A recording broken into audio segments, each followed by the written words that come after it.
forma presencial, ya sea de alumnas, de profesores del diplomado y de autoridades de la universidad.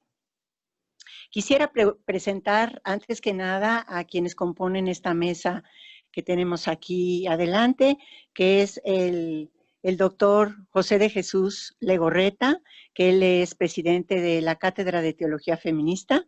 Muchas gracias, Pepe. También contamos aquí con la doctora Ángela Trejo. Ella es directora del Seminario Luterano y es pastora luterana.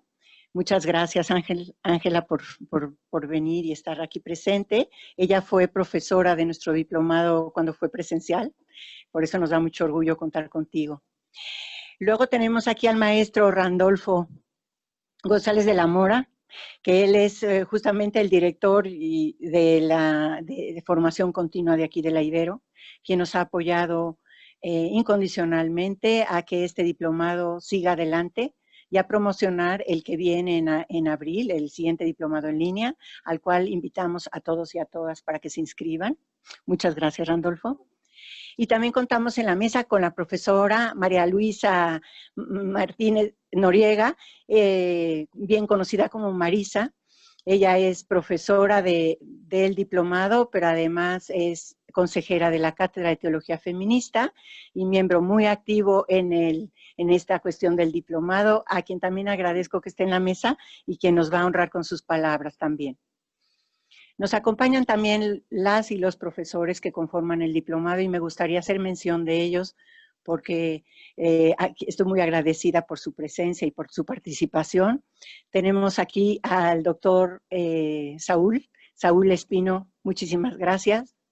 No se quieran levantar para que la gente los pueda ver. Bien, gracias. Tenemos también a la maestra Adriana Noriega, Martínez Noriega. Muchas gracias, Adriana. Tenemos también aquí a la doctora Marilú Rojas, que nos sentimos también muy felices de que forme parte de nuestro claustro de profesores. Al maestro José Guadalupe Sánchez, muchas gracias, José. Y tenemos aquí al maestro Héctor Conde. Muchas gracias, Héctor, también por ser parte de esta iniciativa. Y no se me olvida nadie de profesores. Bueno, pues tenemos a 2 alumnas presenciales que terminaron aquí su diplomado, a las cuales agradezco mucho su presencia, porque una de ellas viene desde Monterrey, vino específicamente para esto. Muchas gracias, María del Carmen, te lo agradezco. Y Katia, que también terminó su diplomado y a la cual también agradezco su presencia. Bueno, pues sin más, y pasando a la segunda parte de este evento de clausura, quisiera dar la palabra al profesor y doctor José de Jesús Legorreta, que me encantaría que nos dijera algunas palabras. Muchas gracias, Pepe. Ante todo, pues es un gusto siempre llegar a este tramo de uno de los cursos, de los diplomados, para la cátedra y para la universidad, para el departamento, y yo creo para no solamente instancias, sino cuestiones más amplias. Es muy importante este tipo de formación, de la cual en este caso el Departamento de Ciencias Religiosas pues tiene que estar comprometido, y algunos nos sentimos comprometidos en impulsar este tipo de perspectiva, de teología, de la cual todos estamos aprendiendo, ¿no? Yo creo que este es un asunto muy importante. De hecho, lo mencionábamos en algún momento, pues de que estamos en ese proceso no solo de aprendizaje, que es una dimensión importante, sino de involucrarnos en el cambio de mundo que esto supone y de esta perspectiva. Yo creo que esto es lo más relevante, más que un asunto puramente de conocimiento. Tenemos una deuda histórica y global, por supuesto con las mujeres, pero con el medio ambiente, con muchas cosas. O sea, formamos parte de una serie de ecosistemas vitales en los cuales es más lo que debemos y la tarea que tenemos por delante que lo que llevamos realizado. Yo creo que esto es importante, y de manera particular el diplomado yo creo que apoya o trata de aportar bastante en la formación, en ese espíritu crítico, en ensayar y en situar en esta mirada que se trata de proponer desde la teología feminista. A mí me parece que esto es un valor, y el hacerlo desde un ámbito universitario y del Departamento de Ciencias Religiosas, yo creo que es algo valioso aunque a veces no siempre pueda ser valorado por todos de la misma manera. Entonces, pues me da mucho gusto que estén aquí las profesoras, los profesores y Randolfo con el apoyo que también nos ha brindado para la realización de esto. Es un gusto. Ahora le damos la palabra a la profesora María Luisa Noriega, o Marisa, quien como profesora, como consejera de la cátedra, nos quiere invitar a que pensemos y reflexionemos qué es la teología feminista. Bueno, muy buenos días a todas, a todos. De verdad, para mí es un gran gusto estar aquí, como acaba de mencionar el doctor Legorreta, pues ya en esta etapa final de la clausura de este segundo módulo, realmente llegar a estos, pues ya estos extremos es muy gratificante para nosotras en lo personal, para nosotros como profesores, como integrantes de la cátedra, y pues también muy agradecida por la invitación y por permitirme compartir con ustedes una breve reflexión sobre lo que es la teología feminista, nada que mis compañeras, compañeros maestros, pero bueno, y también a las alumnas que están aquí presentes con nosotros y virtualmente, a la DEC y pues al Departamento de Ciencias Religiosas que como en un esfuerzo conjunto entre todas han apoyado a esta iniciativa, gran iniciativa formativa y con una mirada de transformación del mundo, como lo acaba de expresar el doctor Pepe Legorreta. Bueno, pues en esto voy a empezar mi intervención. Y antes de empezarla, solo me permito puntualizar que no hay una sola teología feminista, sino que existen distintas teologías feministas, las cuales mencionaré en su momento.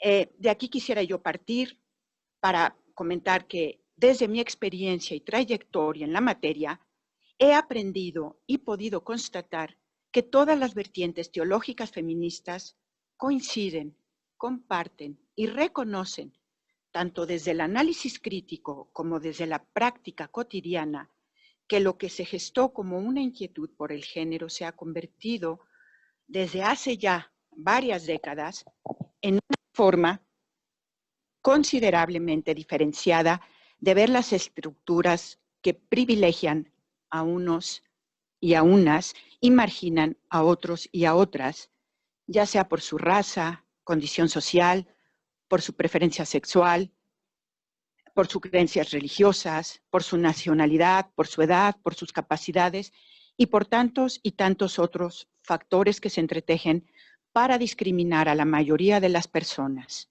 sobre todo a las mujeres, que no tienen cabida en este sistema heteronormativo patriarcal que nos rige y detenta el poder. Como salta a la vista, el término teología feminista reúne dos conceptos, teología y feminismo. Es muy común todavía en muchos ambientes cristianos y en distintos círculos académicos toparse con infinidad de personas que ni siquiera han oído mencionar el término o ni saben que existe esta teología feminista. Cuando se les dice que sí, que es verdad, que es una disciplina dentro del mundo académico, que hay una gran cantidad de teólogas y teólogos feministas, de investigadoras, investigadores, desde hace, repito, ya pues más de 50 años, y que existe también una gran producción literaria en este campo.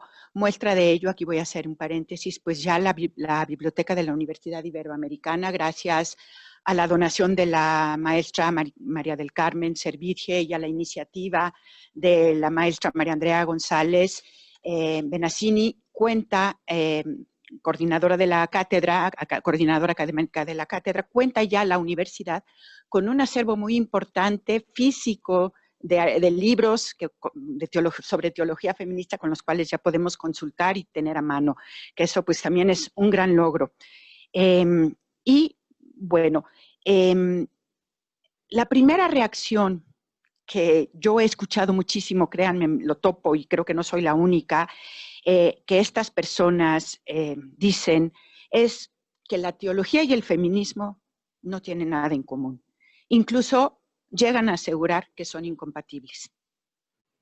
Para esclarecer esa reacción y su posición, es necesario que definamos, es lo que voy a intentar, aunque sea de manera breve, ambos enunciados.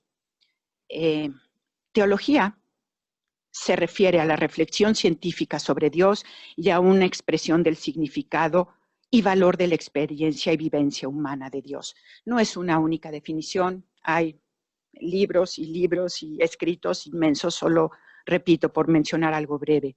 Y feminismo es, en primera instancia, la noción de que las mujeres somos personas. Y feminismo es,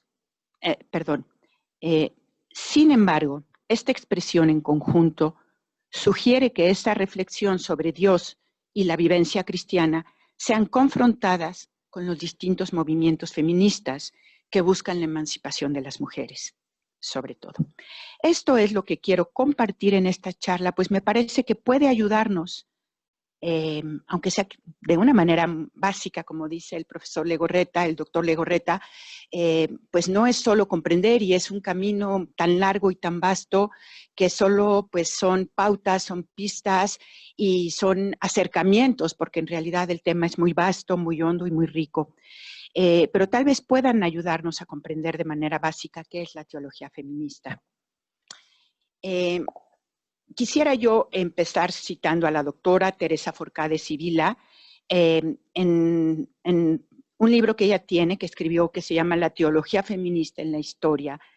Nombra su segundo capítulo del libro de esta manera: la teología feminista ha existido siempre.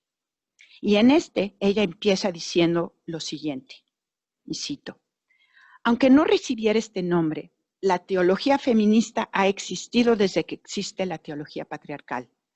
Es decir, desde que existe una teología que considera a las mujeres menos aptas que a los varones para hablar de Dios, para presidir las ceremonias de culto o para dirigir las instituciones religiosas. Continúa ella afirmando que han existido personas que existen, y aquí hay buena presencia de ellas, que se han opuesto a este orden de cosas, que son las teólogas y algunos teólogos feministas, que ya contamos con ellos.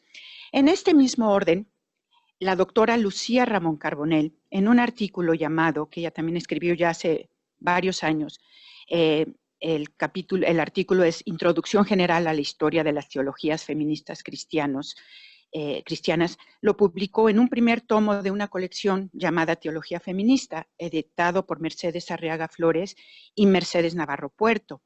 Ella nos habla de manera más radical y contundente sobre la construcción eclesiástica de la diferencia sexual. La cito también. Los pilares fundamentales del discurso teológico eclesiástico sobre la mujer que ha prevalecido hasta hoy en el imaginario colectivo sobre lo femenino han sido la consideración de la mujer como agente de Satán, como varón defectuoso, el modelo de la mujer custodiada y la sublimación de la maternidad como meta y vía de expiación, realización como mancuerna de la mujer. Las mujeres, ella continúa diciendo, las mujeres constitutivamente más débiles y proclives al mal que los varones deberían permanecer en estado de sujeción y ser custodiadas por ellos de cualquier tentación, incluso de sí mismas, de su propia naturaleza fácilmente corruptible. Y concluye el párrafo añadiendo que muchas mujeres que se atrevieron a romper con esa pasividad y adquirieron un papel activo, sufrieron fuertes críticas, persecuciones e incluso la muerte, precisamente por el hecho de ser mujeres y no permanecer en su lugar o desempeñar el rol que les toca, ¿no? El fin de la cita. Y creo que esto es parte de lo que se refiere a lo que hiciste referencia, Pepe, de la deuda histórica que tenemos con las mujeres, no solo al interior de la iglesia, sino en el mundo. Bueno, las declaraciones anteriores me parece que nos llevan, por un lado, a remontarnos a ese pasado para ver de manera sucinta cómo se fue gestando y cuándo se consideró de manera formal el surgimiento de la teología feminista en la historia. Y por otro lado, a comprender la necesidad de un discurso teológico feminista que deconstruya y desmitifique la creación de esa diferencia sexual. Como pues ya bien saben todas y todos ustedes, no será sino hacia fines del siglo XVIII y principios del XIX, en el marco de la Ilustración y la Revolución Francesa, en donde las mujeres empiezan a formar parte de las luchas organizadas, empiezan a tomar un papel activo. Cuando se habla de un verdadero feminismo y ya en aquella época de una muy incipiente teología feminista. Por ejemplo, en 1791, Olympe de Gouges, autora de la Declaración de los Derechos de la Mujer y la Ciudadanía, reclamaba la participación de las mujeres en la esfera pública y la cooperación igualitaria de los sexos. Al siguiente año, en 1792, las mujeres ilustradas, entre ellas Mary Wollstonecraft, en su vindicación de los derechos de la mujer, defendieron que la virtud y la verdad son las mismas para ambos sexos y denunciaron la doble moral. También a principios del siglo XIX, en los Estados Unidos, se reanuda la lucha organizada con el movimiento feminista de las sufragistas. Esto ya también es pues conocido por todos, pero en la que las mujeres buscan su reconocimiento en la sociedad como sujetos de pleno derecho. Y desde el punto de vista teológico, se concretó al publicarse la Woman's Bible, es decir, la Biblia de la mujer, que se publicó en dos partes por Elizabeth Cady Stanton principalmente. La primera parte se publicó en 1895 y la segunda en 1898. En ella colaboraron aproximadamente 30 mujeres que a su vez formaban parte, eran miembros activos, o sea, de estas luchas del movimiento de emancipación que buscaban el derecho al voto. Su trabajo consistió en revisar la Biblia desde una óptica feminista. Por eso aquí podríamos decir, o se encaja ya estos albores, esta pues ya no tan incipiente teología feminista. Ellas buscaban, repito, revisaban la Biblia desde una óptica feminista para resaltar cuánto pasaje pudiera apoyarles en sus derechos y analizar críticamente los textos en los que se apoyan todavía quienes quieren seguir frenando el movimiento que busca la equidad entre los sexos. Ahora bien, es importante subrayar, me parece, que la lucha por el sufragio no fue un caso aislado, sino que formó parte de una batalla más amplia en la que las mujeres, además de buscar una sociedad más justa, entraron en la esfera pública para defender el abolicionismo. Y también me parece que aquí, en ese momento, es cuando toman conciencia de su opresión y empiezan a buscar su liberación. O sea, es un momento histórico que no se sitúa en un día, sino dentro de todo este entramado de acontecimientos, pero que ahí puede marcar un cambio muy puntual de gran importancia y relevancia para las mujeres.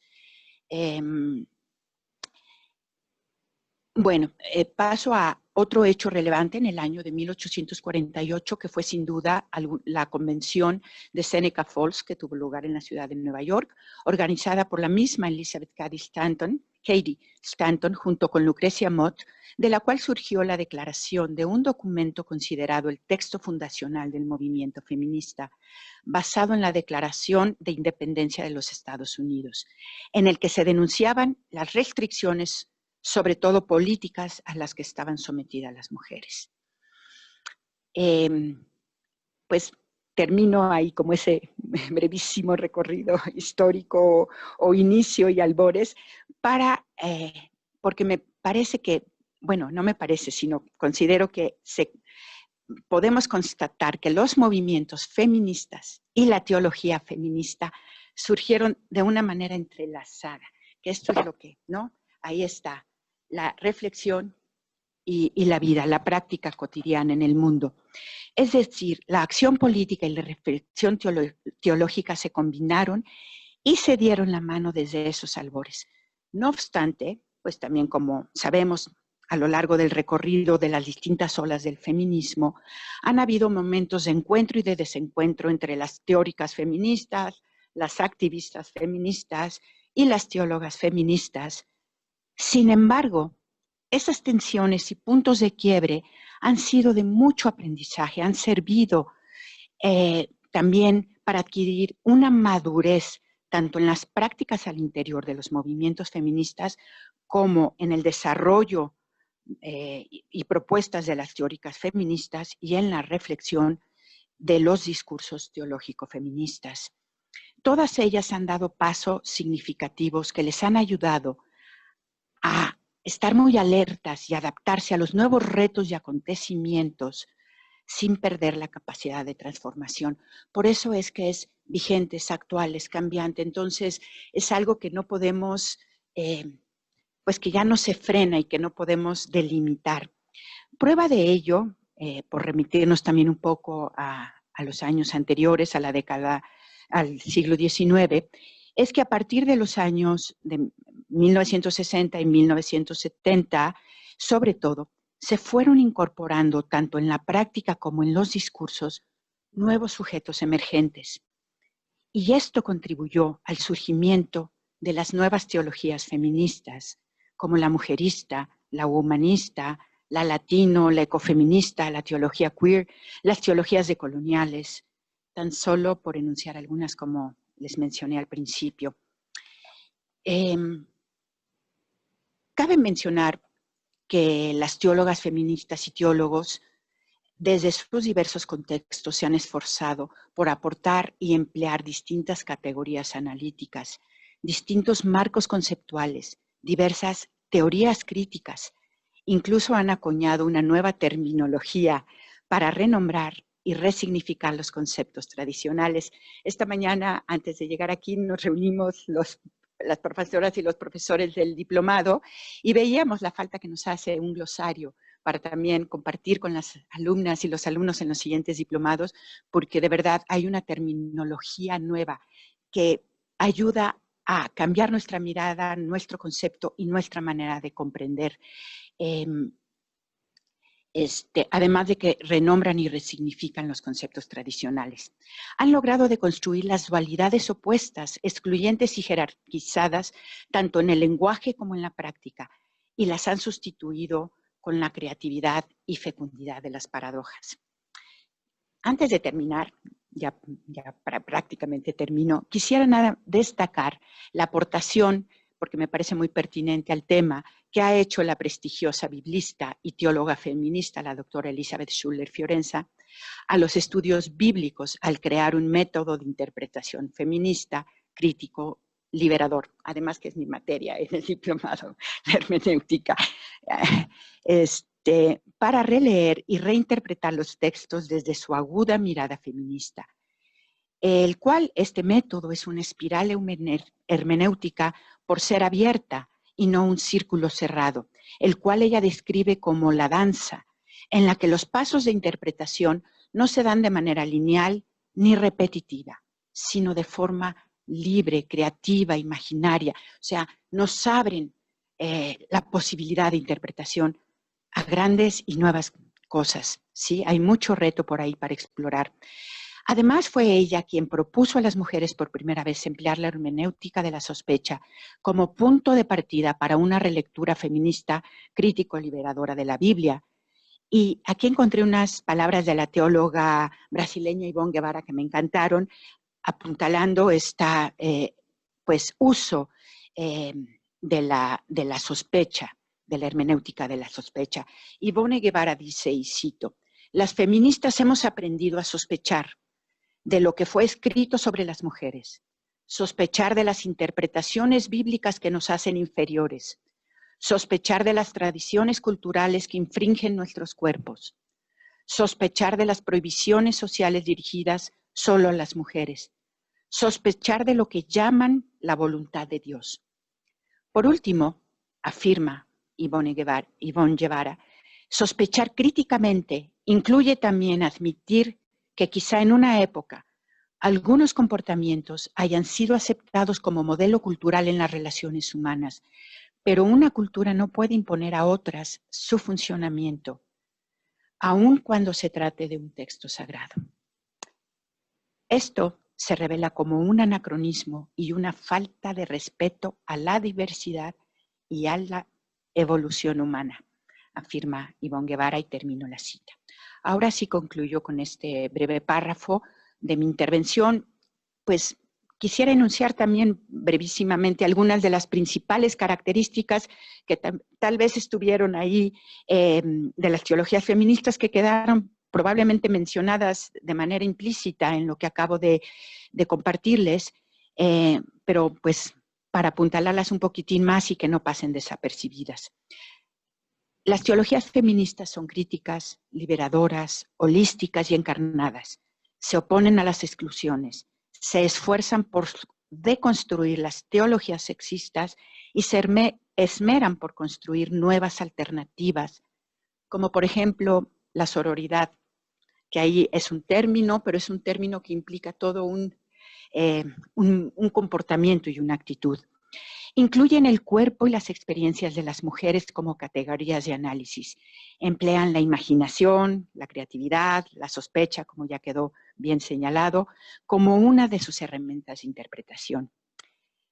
Ahora sí concluyo diciéndoles nada más que con estas breves pinceladas sobre lo que puede significar muy brevemente la teología feminista, deseo haberles motivado a ustedes que ya están en el camino y a quienes ya tienen una gran andadura, que ahonden en su conocimiento. Y para uno mismo son retos, y para los quienes nos estén viendo a distancia, también haberles despertado la inquietud en su reflexión y también, ¿por qué no?, hacerles una invitación a escribir. Debemos tener nuevas propuestas teológicas feministas, todos somos capaces, y que no quede solo en palabras. Ese es un reto para las alumnas y los alumnos, que ojalá lo tomen y que continúen adelante. Les agradezco muchísimo y pues es todo.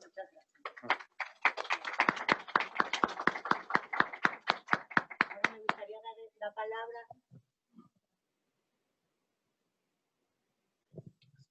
Ahora me gustaría dar la palabra a la doctora pastora Ángela Trejo, y te dejo aquí el micrófono. Muchas gracias. Muchas gracias. Agradezco el título que me dan de gratis porque todavía no soy doctora, pero no, todavía no. Pero agradezco la oportunidad de poder estar aquí en este espacio, de haber participado en algún momento en la educación junto con algunos alumnos y algunos grupos unos meses atrás.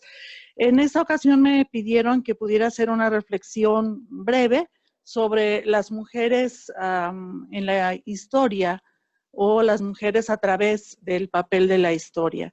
Como profesora de Historia de la Iglesia, me sorprendo muchísimo el poder observar todo el material que uno puede revisar, que es netamente masculino, y que cuando uno intenta trabajar en los papeles de algunas mujeres o personajes importantes, pues nos resulta bastante complicado, y uno tiene que buscar como a veces algunos documentos muy, muy nuevos, pero que no están tan a la vista. Y entonces, como historiadora, pues es un trabajo muy lindo poder hacer una investigación a fondo, rescatar papeles y documentos. Pero como no se puede hablar de toda la participación de las mujeres dentro de la historia de la Iglesia cristiana en particular, voy a ser muy puntual en algunas cositas solamente.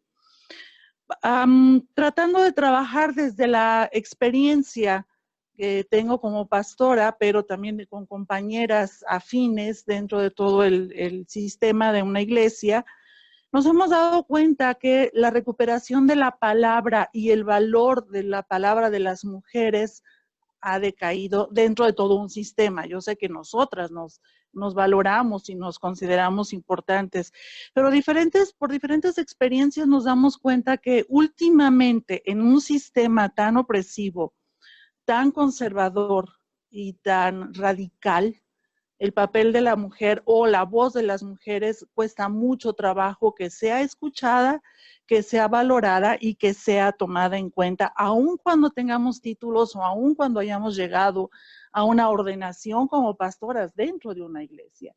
Porque por la experiencia de nosotras en la iglesia luterana, el haber llegado a una ordenación oficial y a un reconocimiento no significa esto que ya tenemos todo ganado. Significa que apenas empezamos y que hay que comenzar a educar, a elaborar y a trabajar muchísimo, muchísimo más. Por supuesto, también como biblista, le doy mucho peso a lo que ya marcaba Marisa acerca de la cuestión de la hermenéutica bíblica. Es muy importante nuestra preparación y localizando varios documentos de mujeres que fueron importantes en la iglesia, sobre todo en la Edad Media o después de la Edad Media, las que van a sobresalir son aquellas que sabían leer, las que sabían escribir, las que dejaron un documento y que les permitieron tener ese documento y que el documento se sostuvo, porque muchos de esos papeles se perdieron. Entonces, los documentos que quedaron escritos por ellas, para nosotras deberían de ser una base fundamental para insistir en ellas, porque hacen un juicio crítico, porque se acercan al texto bíblico, como Matilde de Brandenburgo, que es una de mis favoritas, y que solamente tenemos un ejercicio hermenéutico del pasaje de Mateo, donde habla del nacimiento de Jesús.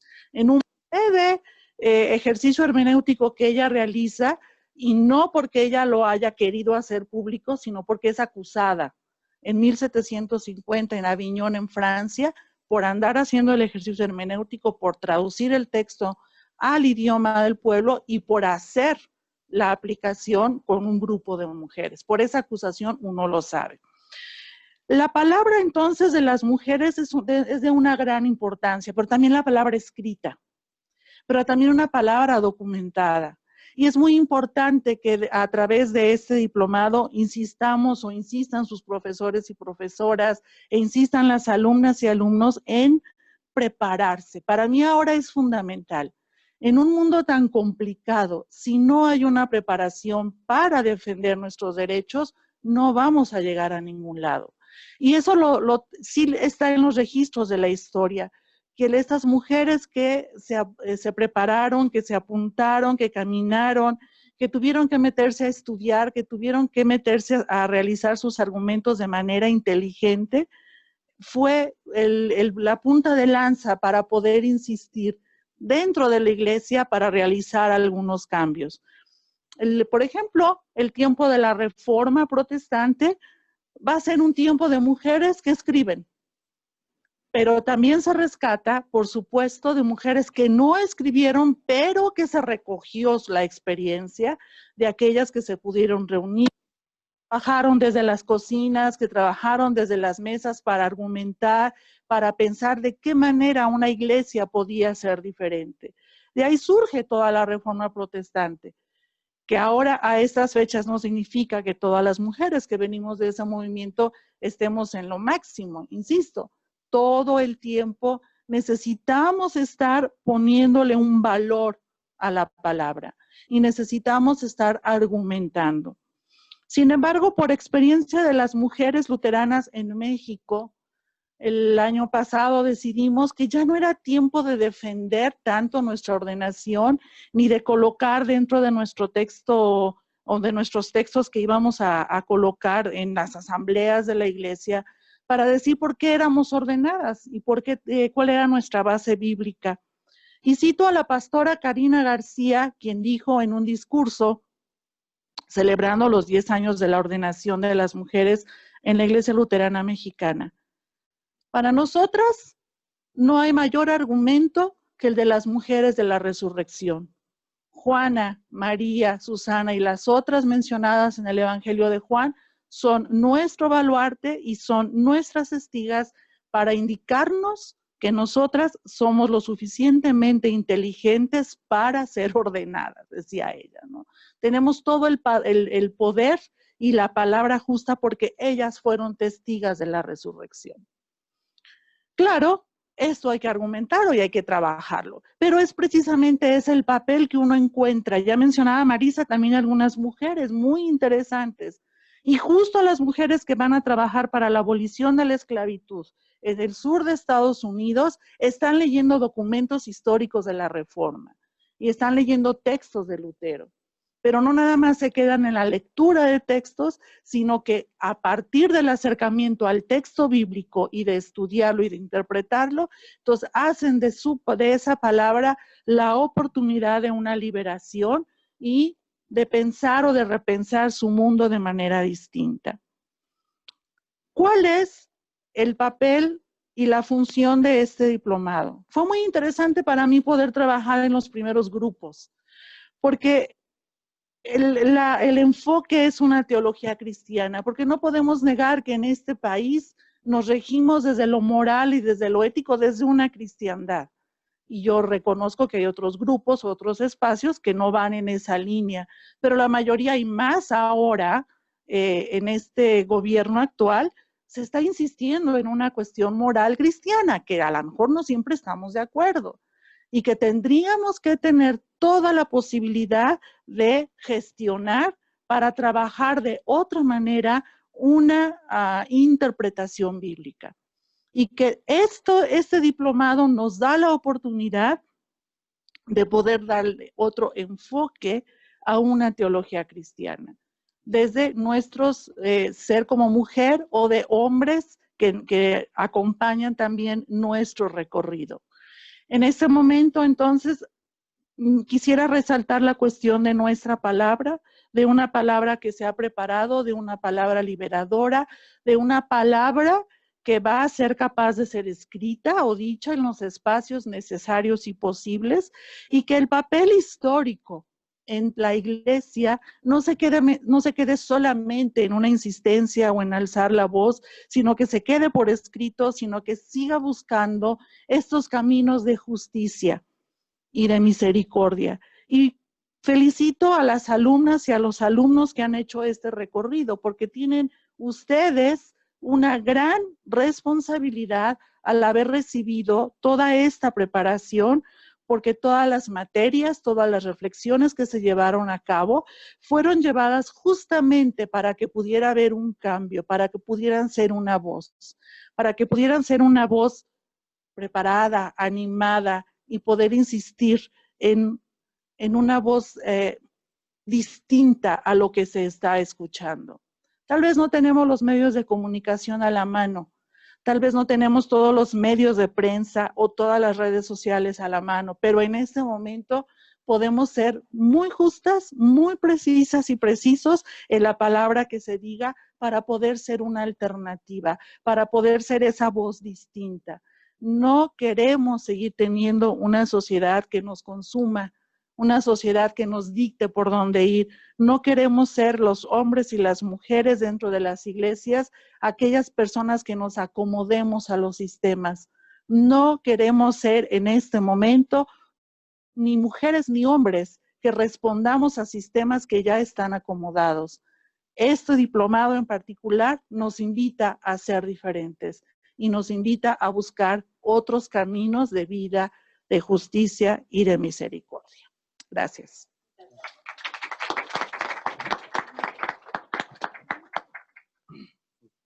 Bueno, pues ahora me gustaría dar la palabra nada más para que se presenten las y los profesores del diplomado, para que los conozcan y sepan qué materias es la que imparten.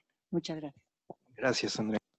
Bueno, yo soy Saúl Espino Armendáriz, soy un orgulloso egresado del diplomado y ahora tengo el gusto de impartir el módulo de eclesiología. Y nos pidieron que compartiéramos por qué considerábamos importante o eso después. Brevemente, bueno, sobre todo para quienes puedan tener interés y que están siguiendo en línea, yo creería que toda comunidad humana se define en torno a preguntas fundamentales de quiénes la conforman, cuál es su propósito, quiénes quedan fuera, cómo se organiza, quiénes la representan, cuál es su autoridad, y la iglesia no es una excepción en esto.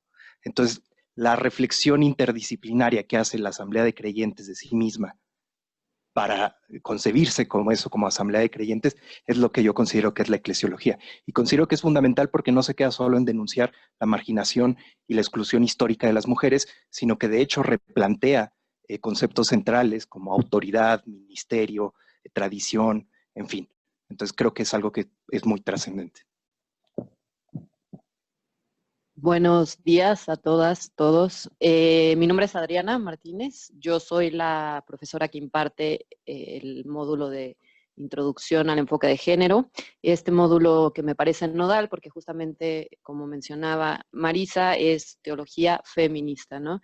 Y pues sin saber qué es género, este concepto clave que además desmenuzamos como categoría analítica para entonces entender y posicionarse ya y pues desentramar esta complejidad de redes que supone teórica y epistemológicamente los feminismos en la actualidad, para entendernos como mujeres sujetos de esos feminismos, pero también entender que va mucho más allá de las mujeres, que estamos hablando de toda la diversidad de opresiones justamente con vías a una emancipación, porque para mí no hay teología y no hay feminismo si la búsqueda detrás de ello no es precisamente la emancipación y la emancipación de la totalidad de las personas, porque la emancipación de unos cuantos no nos sirve y eso es lo que lamentablemente hemos vivido a lo largo de la historia y hay que reformular eso y apostar a futuros nuevos, posibles y diversos, porque lamentablemente la realidad que vivimos hoy día y leer a diario que somos 10 las mujeres que morimos diario, porque cada que muere una morimos todas, es atroz. Entonces hay que realmente replantearnos hacia dónde vamos y cómo queremos que sea este mundo de aquí en adelante. Gracias.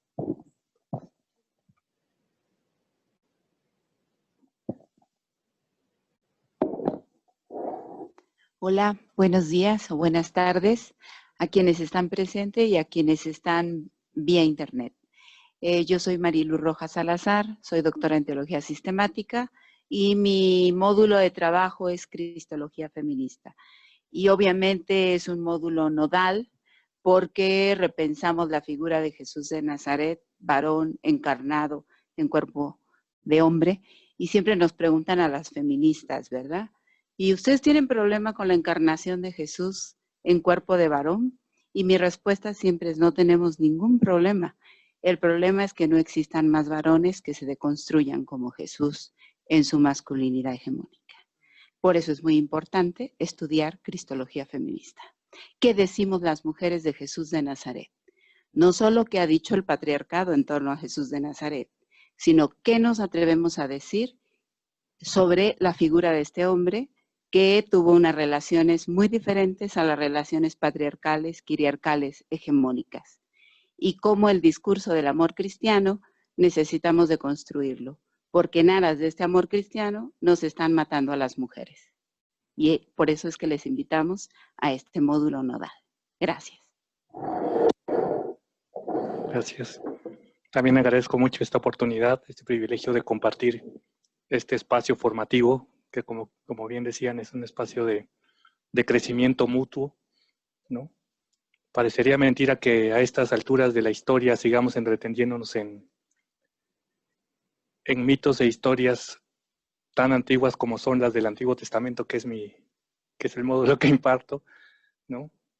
Pero es verdad que muchos de esos prejuicios que ahí están en nuestra sociedad y que constriñen la vida de las mujeres están anclados en concepciones, a veces erróneas y a veces no tan erróneas, de lo que esos libros antiguos dicen o dijeron en un tiempo totalmente ajeno al nuestro, ¿no?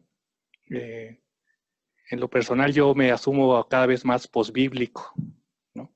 A raíz de un encuentro que tuve hace muchos años con una excelente mujer, María López Vigil, en El Salvador, en el que yo fui a exponer los argumentos católicos por el derecho a decidir, en los que pues, se hace un ejercicio hermenéutico bastante arduo por desentrañar esas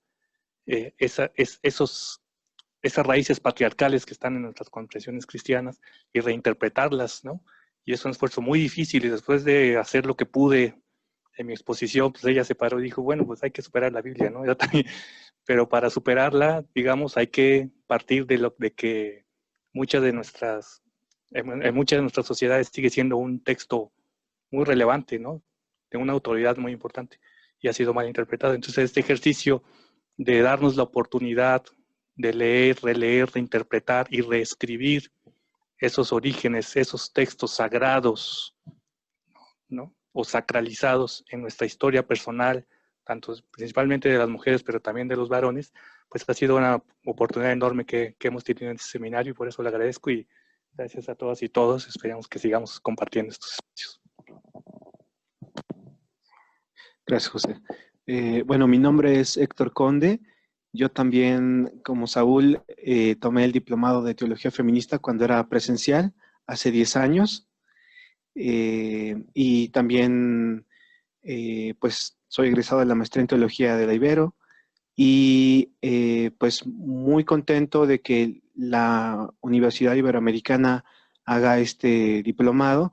Yo soy el encargado del 5º módulo, que es Nuevo Testamento, y nos detenemos justamente en cómo Jesús se relacionaba con las mujeres, cuál es la novedad de la mirada de Jesús y su conversión epistemológica que tiene cuando una mujer justamente le muestra que tiene que ir más allá de lo que la sociedad le decía, ¿no? No solamente era ir a evangelizar al pueblo de Israel, sino que también era, pues básicamente a todos los pueblos, a todas y a todos, ¿no? Entonces, le abre el horizonte a Jesús y esto es justamente uno de los aspectos que profundizamos y también el liderazgo de las mujeres en las primeras comunidades cristianas, etcétera. Entonces, las invitamos a que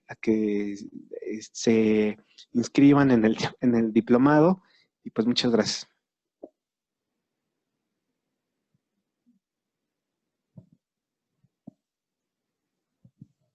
Bueno, yo ya fui presentada por la maestra María Andrea y ya realmente creo que pues expuse dentro de mi participación la importancia, la relevancia de una hermenéutica crítica feminista en los estudios bíblicos, y los compañeros que han hablado, las compañeras, pues han reforzado. Me gustaría solamente añadir y comentarles una breve, pues mi experiencia en los diplomados que he tenido la fortuna de estar y de impartir esta materia, pues que la hermenéutica, más allá de una metodología, que sí lo es un proceso reflexivo de interiorización que también ayuda a una conversión. Ese es mi modo de ver y es también como intento compartirlo con los alumnos y las alumnas del diplomado, y créanme que para mí ha sido una experiencia riquísima desde el presencial que tuvimos, los presenciales, a estos en línea, que si bien pueden ser un poquito menos personales, son de un gran valor, de una gran riqueza, porque yo aprendo muchísimo de las reflexiones que comparten las alumnas, los alumnos, de sus descubrimientos, de sus asombros, de sus propuestas.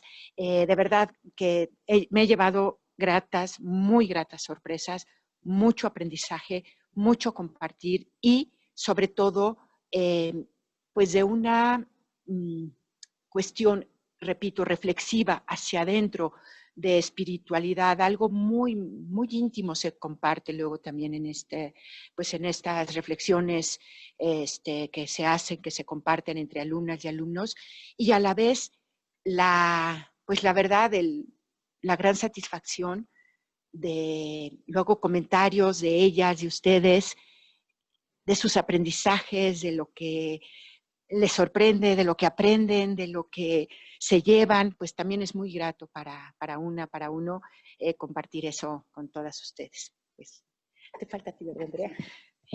Bueno, nada más decirles que el primer módulo lo lleva la doctora Consuelo Vélez Caro, presente en esta sesión. Ella imparte desde Colombia, a la cual estamos echando en falta ahorita, pero bueno, fue imposible que ella se pudiera conectar.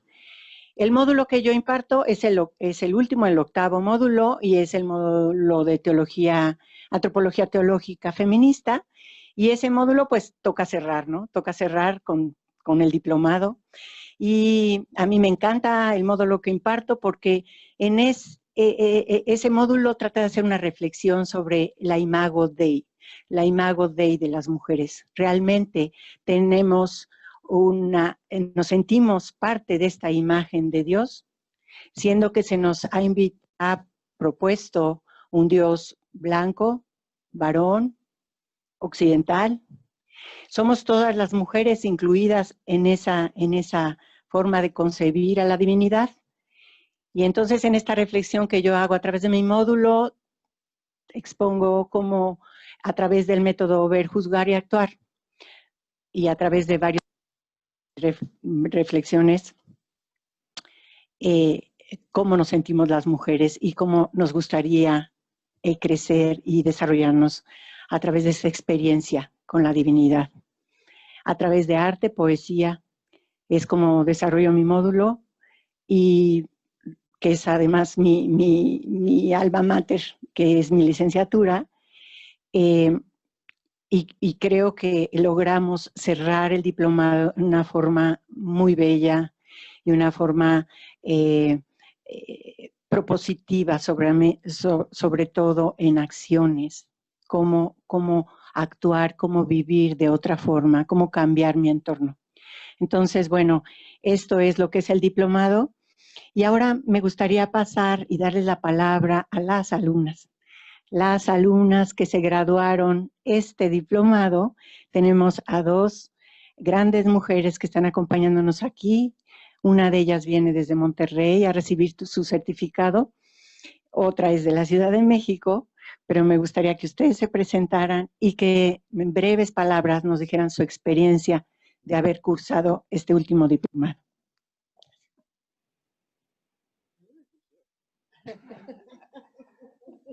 Buenas tardes, mi nombre es Katia Contreras.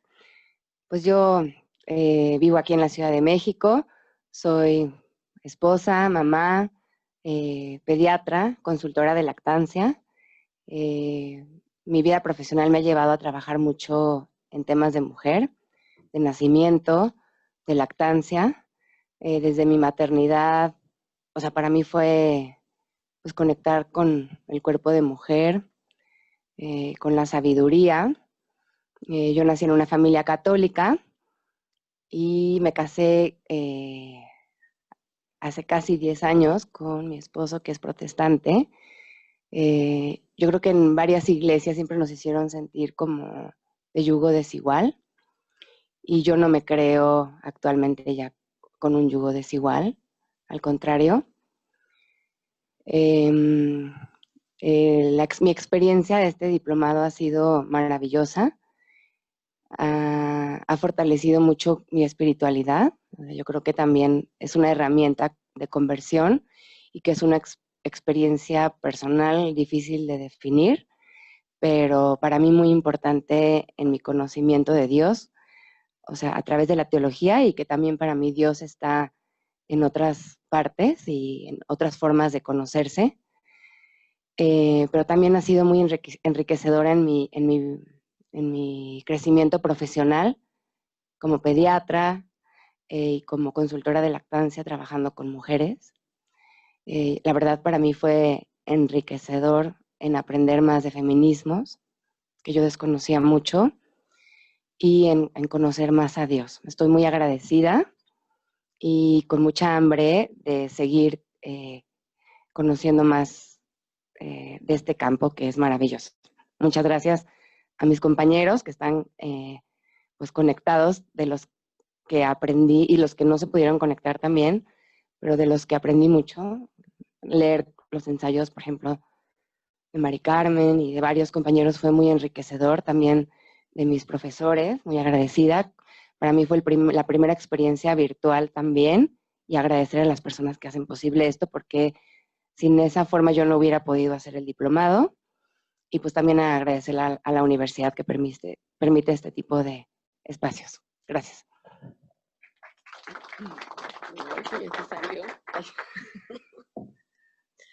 Bueno, yo soy Carmen Galindo y soy egresada de la Universidad Iberoamericana.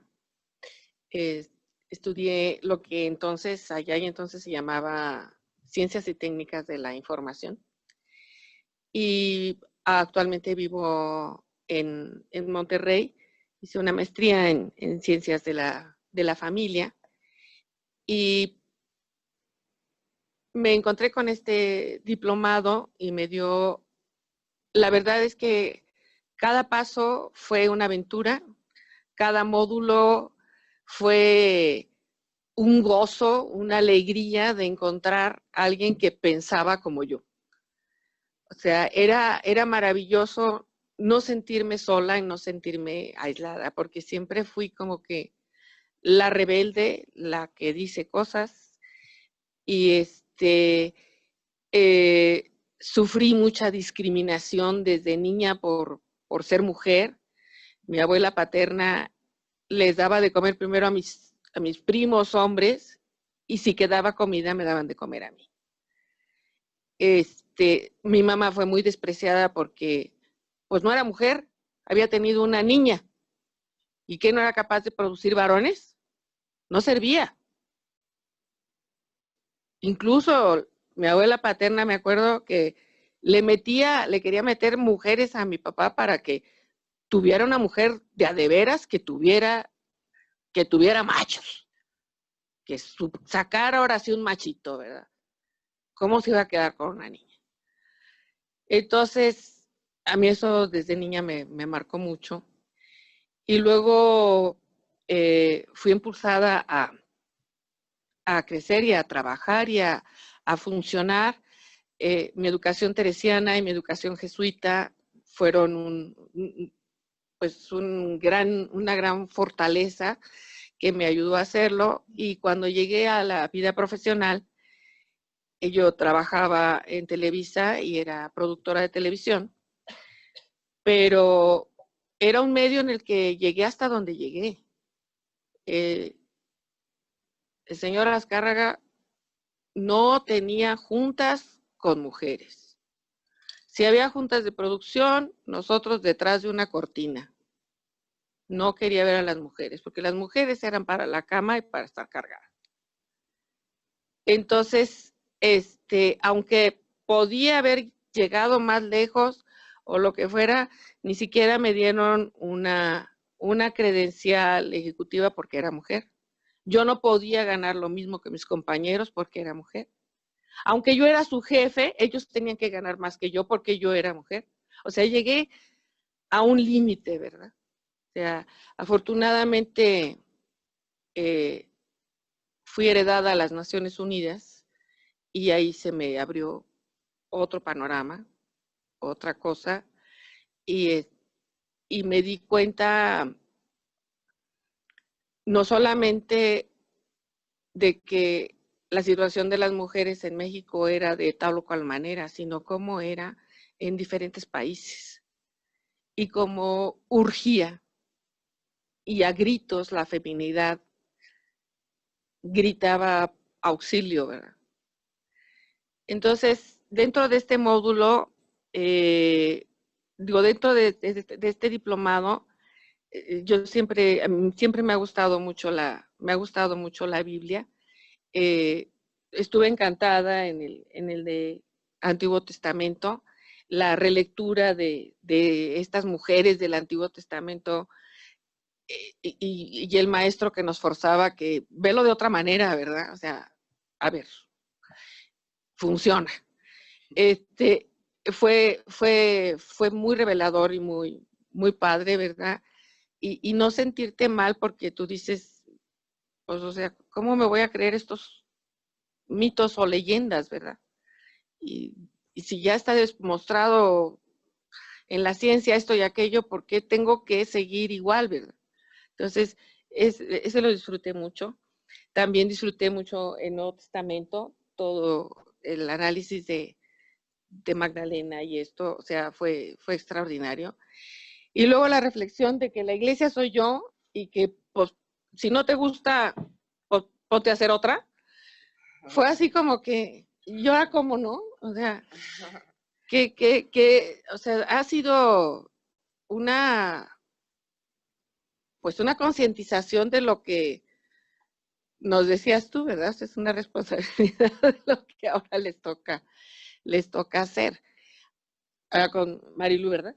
Con Marilu fue también toda una experiencia porque ella es muy rigurosa, digo, doctora académica que me tenía así, mamá, ya deja ese diplomado, por favor, no haces más que estar en eso, ya, no, es que tengo que entregar, y es que tengo que hacerlo, y es que, espérate, que además me acababan de operar y estaba con parálisis facial, y no veía bien con un ojo, entonces me tardaba mucho en ver los materiales, ¿verdad? Yo quería los libros, pero pues no tenía libros, no iba a imprimir los libros, pero fue... Yo creo que el hecho de haberla tenido al principio, más o menos al principio, ¿verdad? Es su módulo, bueno, a medias. A la mitad fue así como que ya endereza los caminos y funciona, ¿verdad? Fue muy enriquecedor, muy interesante. Yo siento que muy transformador para toda mi familia. Yo tengo un grupo de Biblia desde hace como 20 años, muy transformador para todas mis alumnas.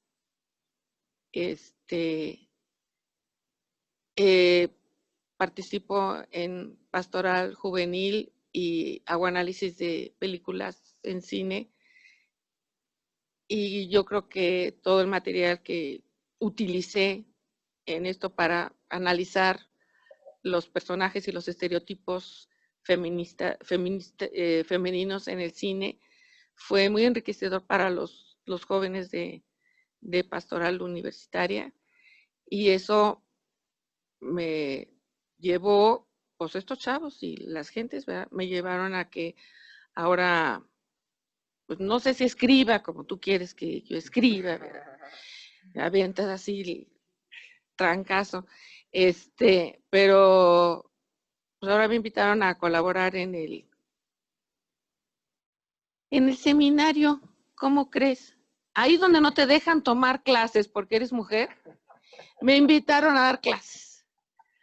Y dije, pero tú sabes que yo acabo de terminar un diplomado en el enfoque feminista y que tus curitas se va, o sea, de que por ahí voy a ir. Sí sabemos, maestra. Entonces, pues, en el nombre sea de Dios. Ahí voy. Muchas gracias.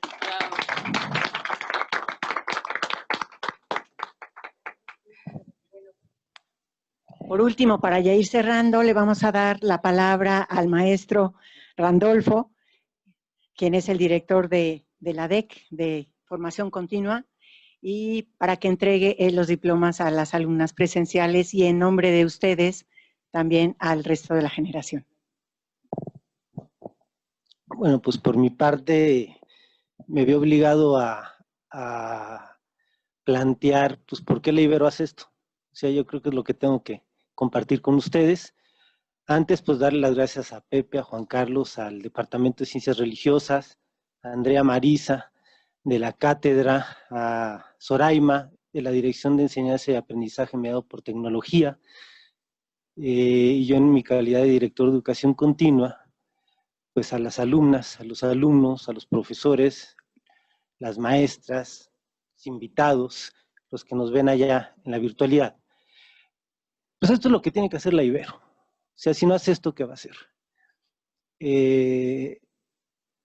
Como comentaban, una sociedad depredada, biófaga, que se alimenta de la vida sin ningún tipo de escrúpulo, que ha llegado ya a niveles de violencia sistemática y que al parecer, desgraciadamente, el actual gobierno parece reproducir esas lógicas depredadoras con megaproyectos, negando que existen víctimas, con una política de derechos humanos que parece ser rencorosa con el dolor de este país.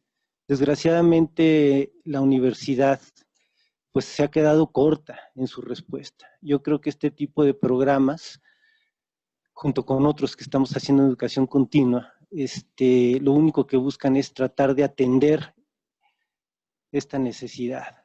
Hablo de la Cátedra de Teología Feminista, con que ya hemos organizado congresos, vamos por un tercer diplomado, con el departamento que tenemos muchos programas en conjunto, pero por ejemplo pienso en programas como atención a víctimas de violencia y catástrofes que hacemos con colectivos para profesionalizar la atención a víctimas. México es un país de víctimas. Estamos trabajando, por ejemplo, con la TOSEPAN, que es una cooperativa indígena de la Sierra Norte de Puebla, también un diplomado para poder conservar y preservar a sus cuadros juveniles que están siendo cooptados por el crimen organizado y que están perdiendo esta capacidad de resistir desde la tierra. Estamos trabajando, por ejemplo, con el CIES en Economía Social y Solidaria, diseñando que es posible generar otro tipo de economía y distribución de la riqueza. Entonces, si nos damos cuenta, la universidad tiene que estar en los temas de avanzada, de crítica y sobre todo para poder ayudar a generar condiciones de resistencia y transformación. México está al límite y la violencia que sufren las mujeres, pero la violencia que sufren las mujeres, los niños, el adulto mayor, las personas que a los 50 años son despedidas y ya no pueden volver a trabajar de manera profesional. O sea, el escenario que estamos enfrentando es radical. Por eso, nosotros, a través de la Dirección de Educación Continua, hemos buscado generar alianzas con departamentos, con organizaciones, con la cátedra, para poder impulsar este tipo de programas que son fundamentales. Porque de lo contrario, la Ibero estaría traicionando su razón de ser. No solo democratizar conocimiento, no solo extender la cultura, sino generar condiciones de vinculación reales, inmediatas, prácticas, cotidianas, que permitan avanzar en este clima de violencia sistemática. Entonces, pues para mí, por parte de la universidad, es un honor poder servir. Somos una plataforma de servicio, los contenidos están en otra parte, nosotros brindamos todo el soporte para que esto sea posible, pero la magia la crean ustedes, los alumnos. El reto está con ustedes, efectivamente. Nosotros podemos acompañar, pero estamos limitados. La universidad no quiere ser un remanso de opulencia en Santa Fe, no quiere ser, como dice el rector, una universidad exitosa en un país fracasado. Tenemos que hacer algo.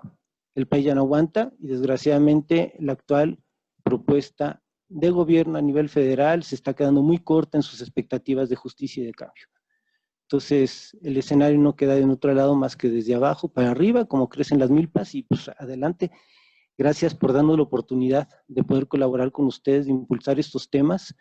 Hay una plataforma abierta que hemos podido consolidar, muchas gracias. Ya hemos podido trabajar, trabajamos a lo largo de la República, desde Ciudad Juárez hasta Chiapas, ¿no? Incluso se me olvidó comentar otro ejemplo, trabajamos con colectivos en formación de peritos civiles en tortura y protocolo Estambul, que coadyuven a investigaciones a nivel internacional para documentar lo que se está convirtiendo ya en un proceso sistemático por parte del Estado, ¿no? De lo que acabamos de ver con la Guardia Nacional es lamentable y es un gran mensaje que tenemos que recibir. Fue creada para eso. Entonces, pues muchas gracias, gracias sobre todo por parte de la Ibero de habernos dado la oportunidad de poderles servir con esta plataforma y a ustedes por tomarla. Por mi parte, pues es lo que yo quiero compartir nada más. Muchas gracias. Y bueno, y pues procedemos a la entrega de estos 4 diplomas presenciales. Bueno, que presenciales son 2, pero otros. Y sería para Katia Andrea Contreras Garduño.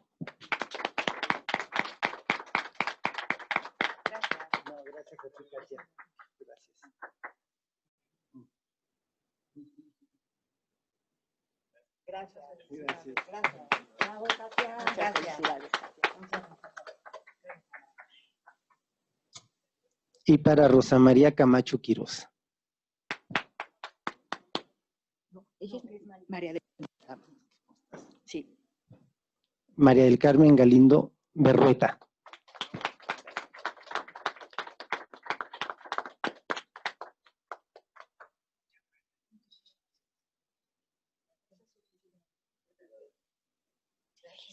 ¿Estos los a la distancia? Pues sí, a la distancia, si quieres nada más mencionarlos. Y estos de manera simbólica y virtual, a Rosa María Camacho Quiroz.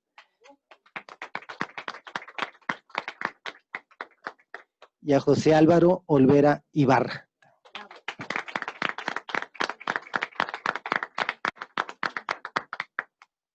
Bueno, pues no me queda más que agradecer a la mesa de invitados, invitadas a este pequeño panel, a las y los profesores que conforman el diplomado, a Soraima, un especial agradecimiento por toda tu ayuda, por todo tu entusiasmo, por toda tu solidaridad en este diplomado.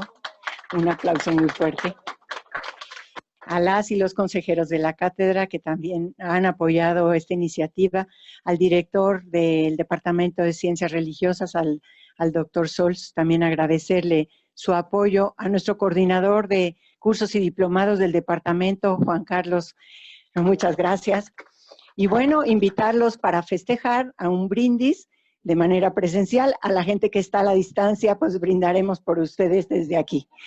Un abrazo, muchísimas gracias. Y no dejen de inscribirse en el siguiente diplomado que inicia el 22 de abril de este año. O sea que ya están abiertas las inscripciones en Diplomados Ibero. Muchas gracias y hasta la próxima. Gracias.